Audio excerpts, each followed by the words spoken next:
In Conversation with Terry Shepard, award-winning broadcaster, narrator, and author. A deep dive into the writer's craft with the artists and support systems who create the stories we love. Our guest is Laura Jensen Walker, the award-winning author of more than 20 books, including the #1 Amazon bestseller, Agatha-nominated Murder Most Sweet. Her historical mystery debut, Death of a Flying Nightingale, releasing in September 24, shines a spotlight on an overlooked group of World War II heroes, the Flying Nightingales. These brave women risked their lives going into combat zones after D-Day to evacuate the wounded and care for them on flights home. Formerly stationed at an RAF base in Oxfordshire while in the Air Force, it was Laura's great privilege to interview the last remaining Nightingale at age 107. Laura Jensen Walker, welcome to In Conversation. Thanks for having me. Tell us more about the Flying Nightingales. Okay, I'm going to tell you how I got the idea.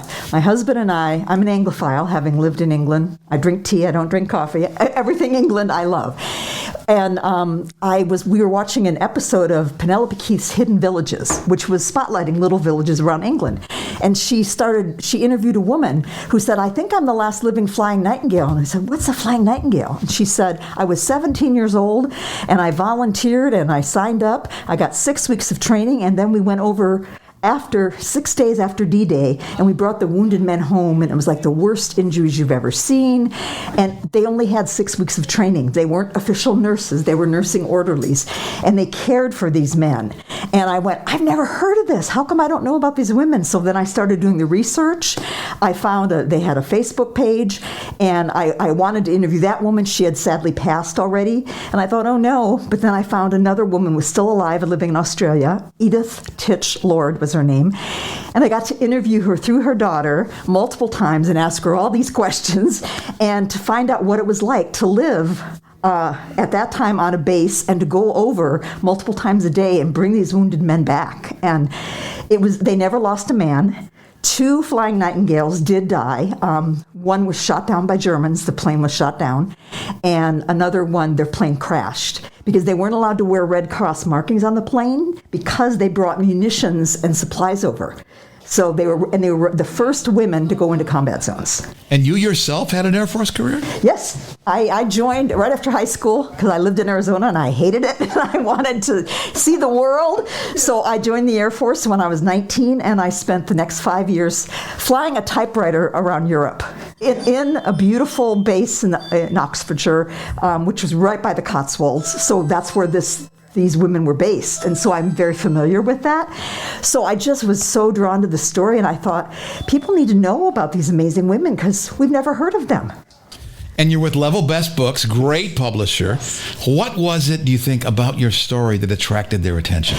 Well, I know Verena especially loves historical fiction.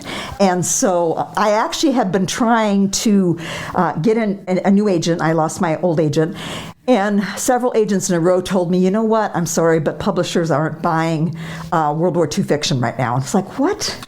So I thought, are you kidding me? And so then another friend of mine, Tina de Bellegarde, who's an author with Level Best, she said, Laura, you should submit it. You don't have to have an agent. You can go right to Level Best. And so, but I thought, but it's a mystery publisher. At that time, it wasn't really a mystery. So I thought, all right, I had a slight mystery. So I amped up the mystery, sent it in Verena, and she said, this is exactly the kind of thing that we love. So that's the story. And I showed you the beautiful cover, isn't it?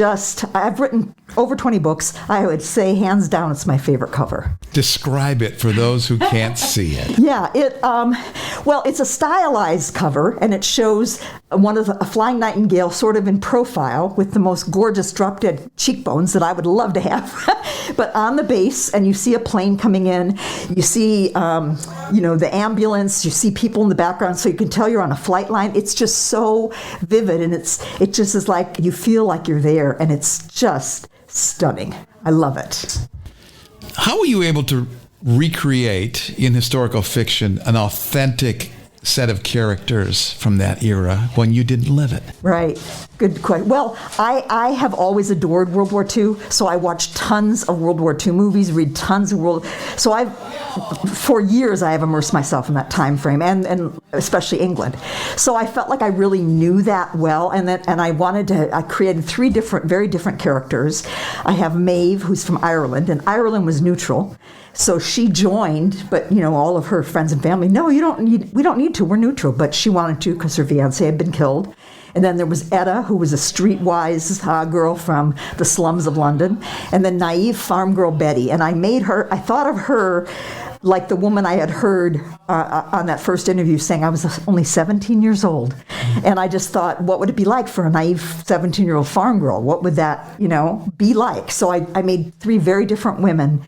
And then it's also the bonds of their friendship as well as serving. And the wonderful thing, too, about the Nightingales, they never lost one man.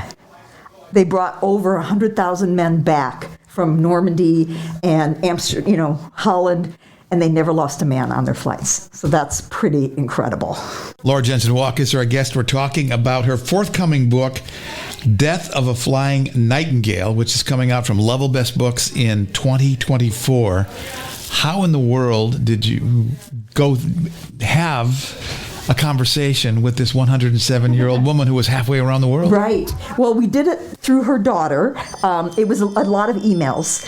We never physically talked on the phone, but I sent her a little gift at one point to thank her because I kept going, but what about this? And what were the bathrooms like? And I had just so many basic ideas because even though I'd been on a base, I hadn't been on a base in England in the 1940s.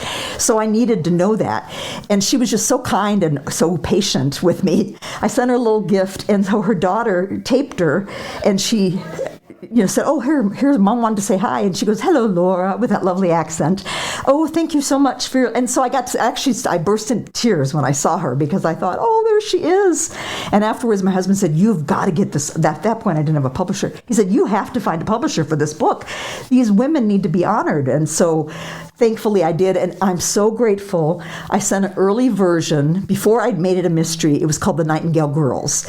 And I sent an early version to Edith's daughter, Colleen, and she read it aloud to her mom so she could hear it. And I'm so glad because unfortunately, sadly, Edith passed away just a couple months after her 107th birthday in October. So she'll never get to hold a copy of the finished book in her hands, but she got to see the cover. And no, she didn't get to see the cover because that was before we got it. But she got to read an early version, and she got to see her little snippets that she told me included in the book. So that made my day. Is it harder to write historical fiction than it is to write mystery? I think so, because there's so much research involved, Yeah. And I'm a former journalist, so my first couple of drafts, the journalist in me was fighting with the novelist in me. But I want to make sure it's completely accurate, and I've got to use all this research. And then it's like, yes, but you're a novelist first, and you've got to have a good story. It's all about the story. So a lot of times okay, that's got to go away, that's got to be thrown out, and I had to do a lot of cutting. It was probably one of the hardest books I've written because of that. But I loved it, and I just feel so privileged to be able to tell the story and introduce the world to these unheralded, forgotten heroes. The book is Death of a Flying Nightingale. Our guest is Laura Jensen Walker. Her website is Laura, JensenWalker.com. Let's go through the two questions. Favorite song? Oh, gosh, that is so hard. All right, so in pop, I would say John Denver's Matthew. I love John Denver. But my husband is a musician, singer, and he introduced me to opera, and I love O Mio Bambino Cara by Renato Tebaldi. So completely different, John Denver and then opera. So. And if you were stuck on a desert island, what book would you take with you? Well, again, because I love World War II so much, I'm a big fan of Rosamund Pilcher, and they're not the Shell Seekers, which everybody else goes for. She did this coming-of-age book called Coming Home about a young woman named Judith, and I read that at least once a year. So it's my comfort read. And a World War II book, you noted Codename Verity, Elizabeth Wise. Yes. Yeah, tell me about that one. That actually, believe it or not, is a YA novel. Does not read at all like a YA novel. I've read that 3 times, and wept every time. It's two women, one's a spy, one's a pilot, they're best friends. And one of them gets caught by the Nazis and is imprisoned and tortured. But it's just a beautiful, beautiful book about friendship and resilience. And it's just gorgeous. Last question. Yes. You are a journalist by trade. What drew you to fiction? Oh, because ever since the first grade, I read 103 books in the first grade, more than anybody else. And my teacher took me around to everyone and had me reading. I said, someday I want to write books. And so fiction was just my first love. I always read fiction. When I started my career, because of the journalism background, I wrote 10 nonfiction books to start. But my heart and my passion has always been fiction. Laura Jensen Walker has been our guest. Death of a Flying Nightingale comes out in September of 2024. Thank you so much for joining us. Thank you.